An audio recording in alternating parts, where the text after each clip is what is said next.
Número 13 ese regimiento, tamuñanamente llegó a Fortín en agua ese campamento, la muralla viva, folleja.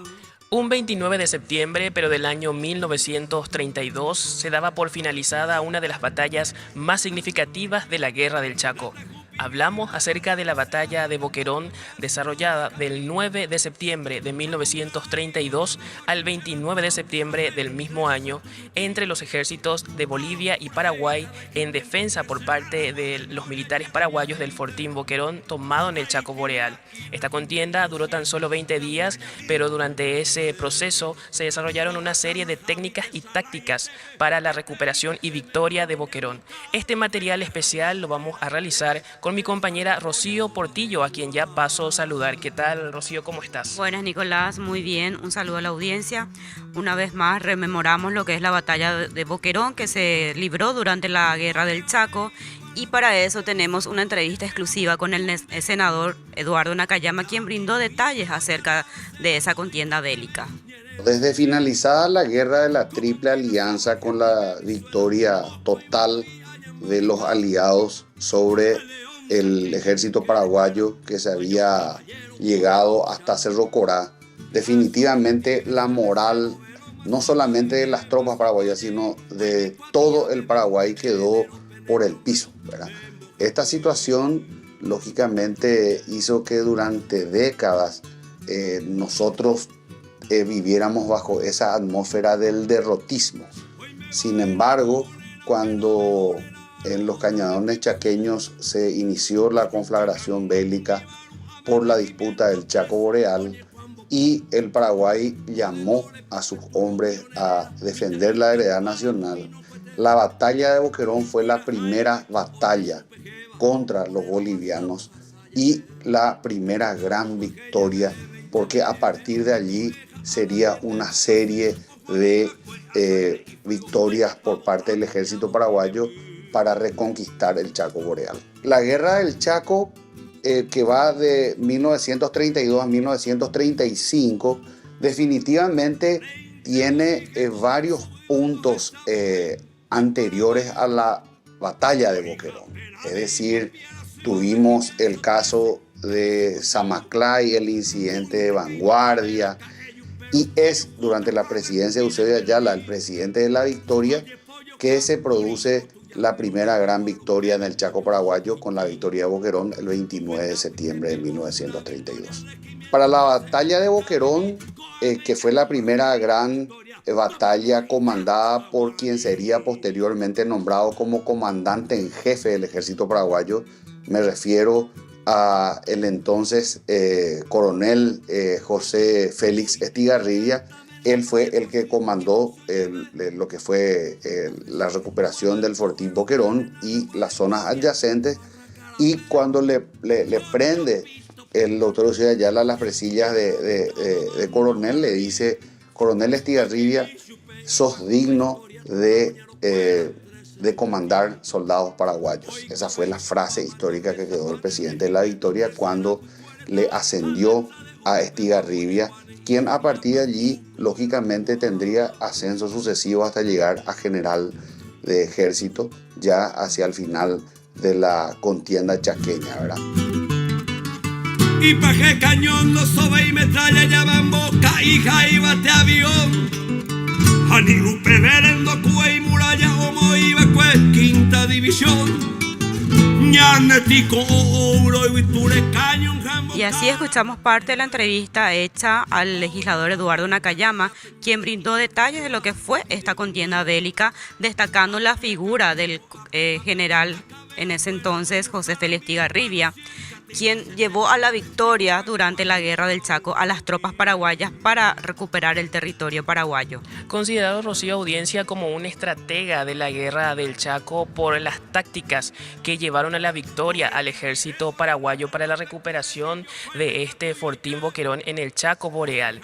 En otra parte de la entrevista que nos brindaba el senador Eduardo Nakayama, e historiador también, él mencionaba, por ejemplo, los nuevos métodos tecnológicos empleados en esta batalla. ¿En qué se basó el senador para decir que esta fue una guerra moderna? Rocío, ¿nos podés comentar, por favor? Sí, Nicolás, él se basó en el hecho de que durante la guerra de la Triple Alianza fueron utilizadas armas no tan sofisticadas como los espadines y los caballos, pero llegando lo que fue la guerra del Chaco, fueron utilizadas armas sofisticadas como el mortero bala, las metralletas y por último la aviación, que suplantó a la parte de los caballos que utilizaban lo que es el vital líquido de más. Entonces los soldados optaron por dejar de utilizar el caballo y utilizaron la aviación y también los vehículos motorizados de esa época. Todo esto formó parte de un plan del coronel José Félix Estigarribia en aquel entonces, denominado un cerco prolongado o corralito, justamente para lograr encerrar al ejército boliviano dentro del fortín y posteriormente se dé la victoria del ejército paraguayo y la recuperación, la victoria de la batalla de Boquerón aquel 29 de septiembre. Pero vamos a escuchar de forma pormenorizada todos estos detalles en palabras del senador de la Nación, Eduardo Nakayama. Definitivamente la guerra del Chaco, que desde el punto de vista cronológico se produce en el periodo de entreguerras. ¿Qué es el periodo de entreguerras? El periodo comprendido entre la finalización de la Primera Guerra Mundial y el inicio de la Segunda Guerra Mundial. Son unos 20 años, de 1919 a 1939, que se tiene, digamos, esta paz armada en Europa, pero que tuvo una serie de conflictos bélicos en el medio, y uno de ellos fue la Guerra del Chaco. Algo que muy poca gente sabe de la importancia de la Guerra del Chaco y la utilización de armas modernas, automáticas, semiautomáticas, lanzallamas, tanques, etc., es que como corresponsal de guerra de un periódico londinense vino incluso el hijo de Winston Churchill.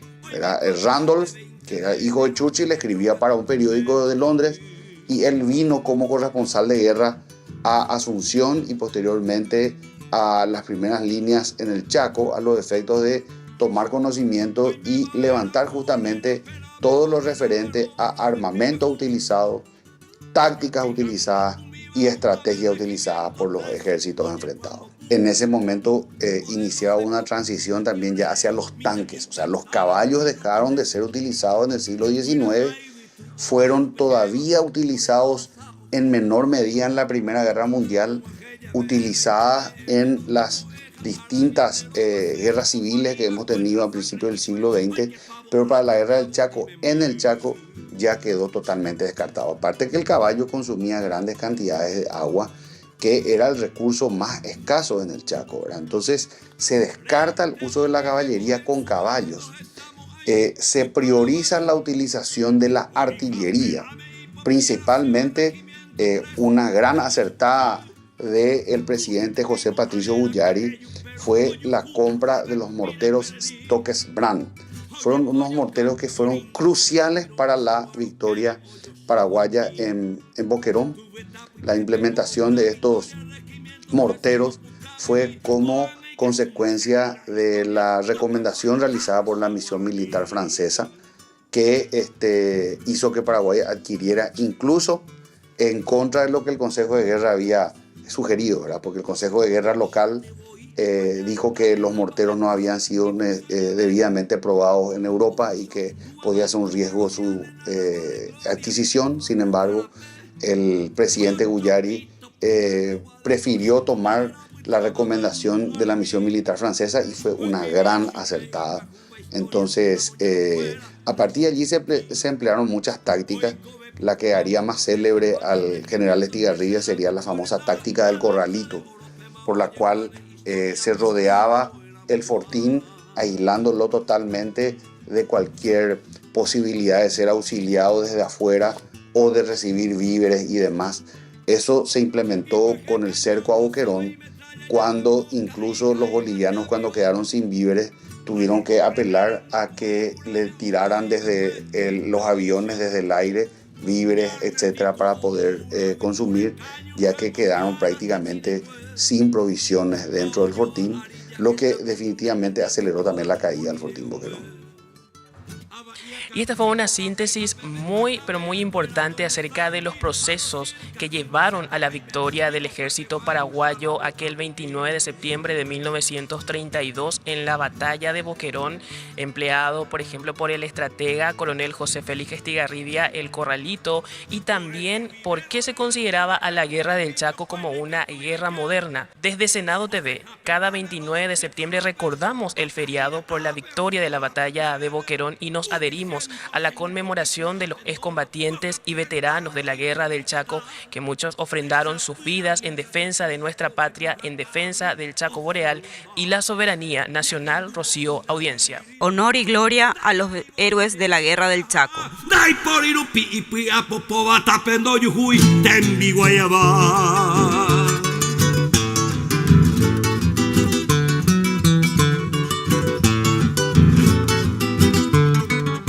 Natajupi mi mano a la visera, jatamondo